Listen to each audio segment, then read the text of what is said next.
Balsamiq Wireframes is a popular tool used to create wireframes and mockups for web and mobile applications, enabling designers and developers to visually outline the structure and flow of a project. Here's a step-by-step guide on how to get started with Balsamiq Wireframes. Sign up or log in. Visit the Balsamiq website and either create a new account or log into your existing account. Create a new project. Once logged in, click on Create New Wireframe to start a new project. Add components.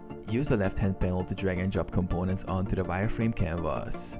Components include buttons, images, text fields, forms, icons, tables, and other UI elements. Customize elements. Click on any element to customize its properties like text, size, color, and alignment.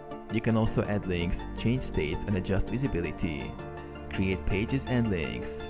To create a multi-page wireframe, click the Add New Page option and link between different pages using hotspots or linking arrows. Share and invite collaborators. Share your project with stakeholders by inviting them via email.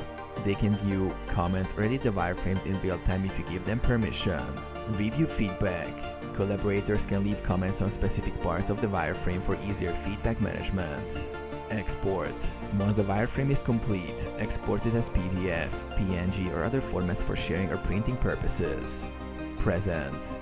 Use Balsamiq's presentation mode to showcase your wireframes in a more polished, slide-style format.